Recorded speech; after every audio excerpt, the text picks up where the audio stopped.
Hello, beautiful. Welcome to the Prosperous Womb. Do you remember how old you were when you first tied your shoelaces? Did you come out of the womb knowing how to tie shoelaces? Or did you need to learn and practice how to do it? When my daughter was 4 years old, she was obsessed with shoelaces. She wanted sneakers that had shoelaces. She was done with Velcro. But one day, when she wore shoelaces to school, they came off. Her teacher said, "You can't wear shoelaces to school anymore because you don't know how to tie your shoelaces." And she came home and threw her shoes away and said, "Mom, I don't know how to do shoelaces, so I'm going to wear only Velcro sneakers for the rest of my life." And I said, "Would you love to learn?" And she said, "But my teacher said I don't know how." And I said, "Which teacher taught you that? Who taught you that? And do you believe that it's true about you?" And she said, "No, I can do whatever I want to do." So she learned how to tie her shoelaces. First, I tied it for her. She looked at what I was doing, and then she did it her natural way. Her hands moved the way that God created them to move. And she did it in a way that was natural to her. And now that she's 11, it has evolved. As she grew, it naturally became easier for her to tie her shoelaces. And by the time she's my age, she will be doing it in a completely different way, because every year, every day, she grows and evolves, but she does it her natural way. She's not trying to tie it the way her best friend does it, the way I do it. She does it the way she was born to do it. When women come to the Prosperous Womb, they say to me, "Mimi, I don't know how to sell. I can't sell. Selling is hard." And I say, "Who taught you that selling was hard? Who told you you can't sell? And when did you believe that it's true for you? When did you decide that I can't sell because I watched that YouTube video where the guru says women can't sell?" I get it. When it comes to repackaging your offers into a $100,000 coaching offer or $250,000 coaching offer, it can be scary. It can be downright crippling for some women. They've been selling 5K offers, 10K offers, and now they're going to repackage. They're going to sell to high-end coaching clients. Their messaging is going to change. Their position is different. Where they're going to market, where they're going to find clients. It's a lot. But when you take a step back and realize that you already have inside of you everything you need for what God is calling you to, and you make a decision to partner with God, Jesus Christ, the Holy Spirit, or whoever you choose to partner with, and step out in faith to be the woman who does the thing, you can sell. This is part of a series called What High-End Coaching Clients Expect in a Natural High-Ticket Sales Conversation. And this is for women coaches, women attorneys, women accountants who don't want to use a sales script. And they want to use the gifts that God has given them to support their clients, to do the thing they're here to do in whatever niche or industry they're in. So if you're a health coach, a life coach, a sex coach, a parenting coach, a business coach, a mindset coach, this video is for you. If you're ready to drop the hacks, the secrets, and the tips, or stop looking for the best high-ticket sales script and sell your natural way. In the first video, we talked about understanding your high-end coaching clients and what that truly means when it comes to high-ticket sales. In this video, we're going to talk about active listening. How to use the skill of active listening to naturally sell, not just in the sales conversation, but in your packaging, your pricing, your messaging, positioning, marketing, and ultimately the sales conversation. Have you ever been in a fight, argument, or conversation with someone where you're just waiting for them to shut up so you can give your point of view or defend your position? And you see their lips moving and you can hear them, but you're not really listening to them because you have something you want to say. That's what it's like when you're selling with a sales script. You have this prototype of a person that you think you have in your head, that you've decided this client coming in is this prototype, and these are the 10 questions you're going to ask her. You'll be damned if you don't. So the whole time she's talking to you, you're looking at the questions to see which one to ask next. So you're not really present in the conversation because you're waiting to make your point. When I'm working with clients in God Made Women Millionaires, and we're working on sales, I listen to their sales conversations. And then I time how long the sales conversation is. And then we time how long they were talking in that conversation. And then we see, did they shut up and listen? Or were they vomiting their accomplishments, their testimonials, what they've done for X and Y? Were they teaching? Were they coaching? Were they training? Instead of actively listening in the conversation, being fully present. Because when you listen, you can hear what the person is saying. But when you actively listen, you can hear the thing that you need to know, the thing they're not saying. So you can ask the question that needs to be asked to make the decision about whether the yes in the sales conversation is better for you or for your client, or it's a win-win for both of you. So there are only 3 things that need to be said by the coach, that the coach needs to say in a high-ticket sales conversation. When it's a natural conversation, when it does not involve scripts, there are only 3 things you need to say, and I'll get to that soon. But I want you to know that, I invite you to consider, not know, I invite you to consider that active listening is not possible without better questions. The only way that you can actively listen to your client in a sales conversation or in your message or wherever else you share it is by asking better questions. What does this mean? It means asking questions that create transformational insight for your clients so that the problem is reframed. She gets to see the problem from a different perspective. She gets to see what's possible from a different perspective. And she gets to see that it's possible for her, not just for the other 100 people in your testimonial. When you go to the doctor's office, let's say you go to Dr. K. You come to Dr. K and he says, oh yeah. He's not really listening to you as you're telling him about your arthritis. And he says, okay, so your hand hurts, okay. Okay, so I have some medication for that, or we can do surgery, or we can do whatever. He has not listened to you. He hasn't asked any questions. He just wants to fix the problem. And then you go to Dr. B and she says, okay, can you sit down? And she asks you about your hand. What are you doing? What do you love doing with your hands? And you go, I love painting. And she says, when's the last time you were able to paint?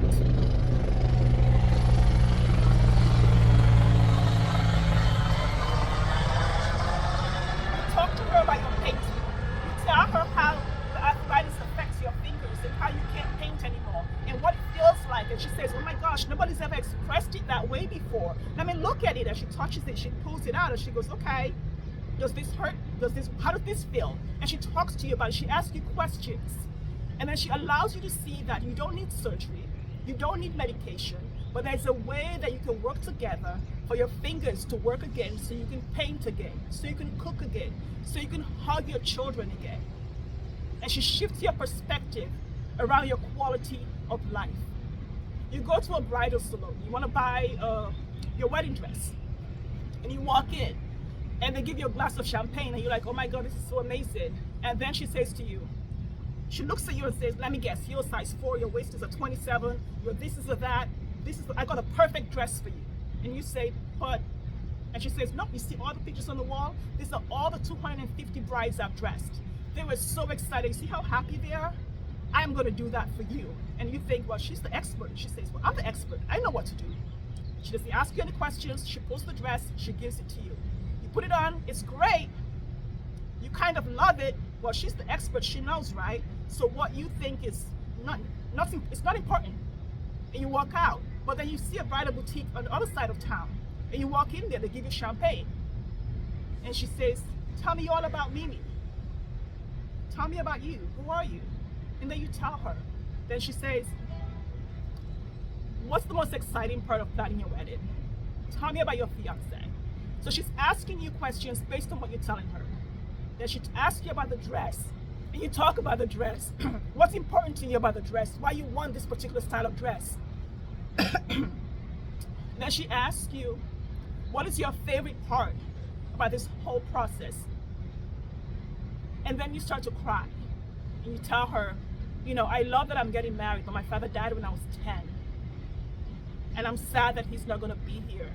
And I want a part of him to be in my dress in the ceremony and all of that. And then she talks to you about your father and how that's going to show up in the wedding. She talks to you about your fiance. She talks to you about your drinks for the wedding and how the dress fits in and what you want to look like on your wedding day, what you want your pictures to look like. And the whole time you say, oh my God, she sees me, she hears me, she understands what I want, she's talking to me. My questions matter. The questions that she's asking me are specific to my life details, not to all the testimonies of the other brides that she's dressed. She's listening to me. Now I feel safe enough to tell her the thing I've never told anyone. Not even mom knows that I'm nervous because dad's not here. They think they know, but they don't really know what I've told this woman. She's actively listening to you. And when she talks to you, you realize that your dad is always going to be here. He's part of this wedding. She goes with you to choose the dress you want based on what you describe to her, the feeling you want to feel on your wedding day. So if you're a life coach, a health coach, a relationship coach, a sex coach, or whatever coach you are you seeing the person talking to you? Are you supporting her to trust herself to decide? She's not in the sales conversation to buy. A high-end coaching client comes in wanting a guy because she's self-led. She knows what she wants, but she wants someone to support her, to trust herself, to decide yes or no. So it's not make them buy. It's support them to trust themselves, to decide what's best for them, because they're the expert of them. You're the expert of what you coach in. It supports you to know if she's willing to say yes to herself. It supports you to know if what you're selling is perfect for her or not, so that you can refer her to someone else.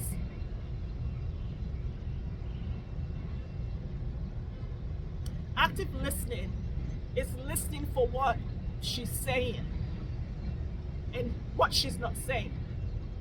It's listening for what her body is saying, what her body language is saying, and what it's not saying. It's listening for what her heart is saying and what it's not saying. And it's listening for what it's listening and hearing the thing that they hope you never find out about them. It draws out the nuances that support your client for her specific health, life, relationship, divorce, money mindset, or business situation. And it allows you to come from a place of trust and integrity, because you are listening to see if what you have works for her, not to convince her to buy what you have because you want to print money. What do I mean by printing money? Because you want 5,000 women in your coaching group, your high vibe, intimate coaching group of 5,000 women, and she becomes another credit card in your group. Not a person, not a human. When you're a high-end coach and you sell high-ticket coaching offers, you are creating depth, not volume, because you have a simple and profitable, intentionally small boutique coaching business, which means that you are high value and high touch, and you're not here to print money, because you will make money when you share that value, when you continue to work with your clients. And so maybe you want 10 or less private clients, 10 or less one-on-one clients, or maybe 20 mastermind clients. Whatever it is for you, it's small enough where you're willing to see if it's the best fit offer for her, so she doesn't become just another credit card in your group coaching program. Okay? You know, your client, your potential client in a sales conversation, in a natural sales conversation, she is the star of the sales conversation. You're the supporting character. You play a supporting role. So she gets to talk, and you get to ask 3 questions, or 3 things, or say 3 things.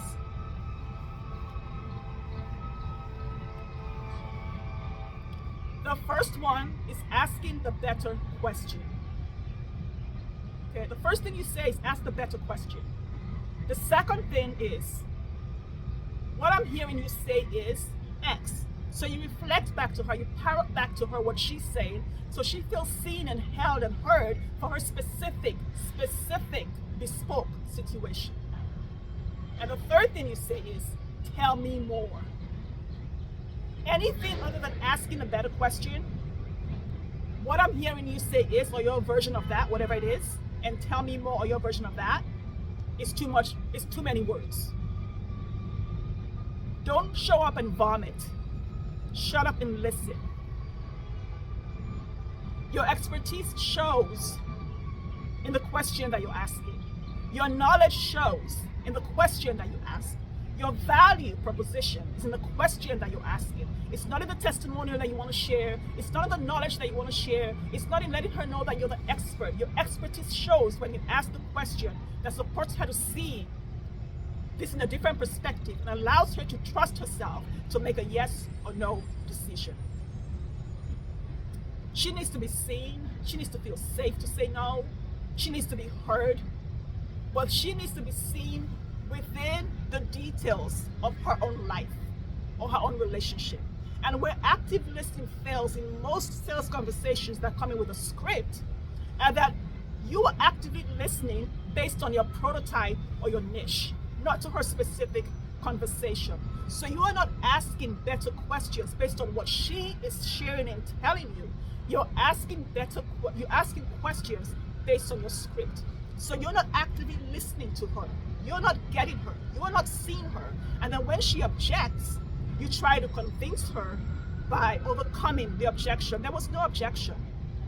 She just wasn't seen and heard because you did not actively listen, because you had a script where you were trying to make your point or convince her of the value.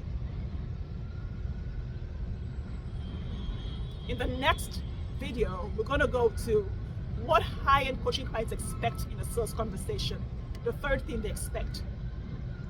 You see, a lot of times we think, oh, we need to show this value, we need to do that. No, we don't.